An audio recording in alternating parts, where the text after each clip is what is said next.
প্রথম দিনেই ডিপোর দরজার সঙ্গে ধাক্কা খেলেন বিশেষ মহিলা বাস সার্ভিস। এখন যেহেতু এই মহিলা বাসের সাথে এই দরজার ধাক্কা লেগেছে, সুতরাং এই দরজার নামে 102 ধারা নারী নির্যাতনের মামলা দেওয়া দরকার। এখনো 2 দিন বাস ড্রাইভিং করতে না করতে মহিলাদের নিচতলা গরম হয়ে গেছে। এই গরম জায়গায় এসি লাগানোর জন্য তারেক রহমানের কাছে আকুল আবেদন। রাস্তায় প্রচুর গরম, এসি বাস ছাড়া চালানো সম্ভব না। এইদিকে ওনার এসি নিচতলায় লাগাই দিয়ে উপর পাশে কড়াভাবে ধাক্কা দেওয়ার জন্য জনগণকে বিশেষভাবে বলা হচ্ছে। আমার ভুল হচ্ছে। সামান্য ফ্লাইওভারে উঠতে না পারায় পুরুষ চালক এসে সাহায্য করলেন মহিলা বাস ড্রাইভারকে। কোন জায়গায় কিভাবে ধাক্কা দিলে কাজ হয় এটা একমাত্র পুরুষরাই ভালো করে জানে, মহিলারা নয়। জানি না মানে আমি বাস চালানোর কথা বলতেছি, আর আপনারা যেটা ভাবছেন ওইটাও। এইদিকে বাংলাদেশের সুদর্শন মহিলা অ্যাডাল্ট মাদারি, সেও খুশি মহিলা বাস চালু হওয়ার কারণে। কে বলবে এই লোকের মাথা খারাপ?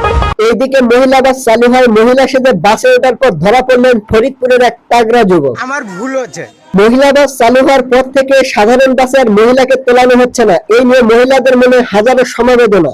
যা বুঝবার আমি বুঝে গিয়েছি।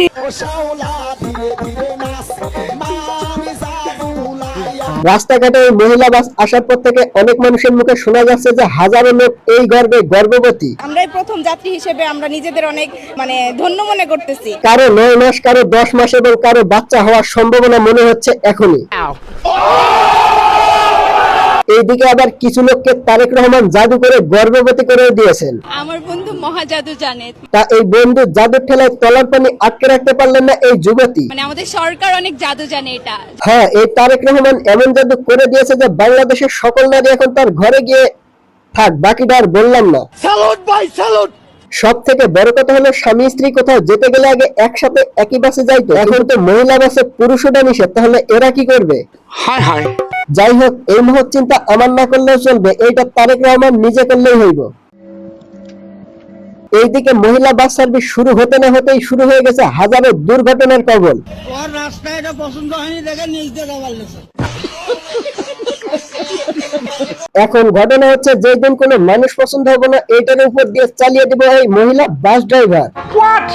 যেই কাজ পুরুষের দিয়ে অনেক কঠিন হয়ে যায়, সেই কাজ আবার নারীদের দিয়েছে আমাদের তারেক রহমান। খুব অন্যায় হয়েছে। এইদিকে বউকে বাসের ভিতর রেখে বাসের ছাদে উঠে চলে যাচ্ছে স্বামী, কারণ এই মহিলা বাসের উপর পুরুষ ওঠা সম্পূর্ণ নিষেধ। তবে বিচারটা কিন্তু ভালো করলাম। এই ভিডিওটি দেখার পর আপনাদের মতামত কি কমেন্ট করে জানাবেন, আর ভিডিওটি যদি ভালো লেগে থাকে তাহলে অবশ্যই ফেসবুক পেজটি ফলো করে দিবেন। अब अगर तुम लोग नए हो तो सब्सक्राइब करो, वो जो लाल वाला बटन है उसके साथ स्कैम करो या फिर महफिल जमाओ। बाय।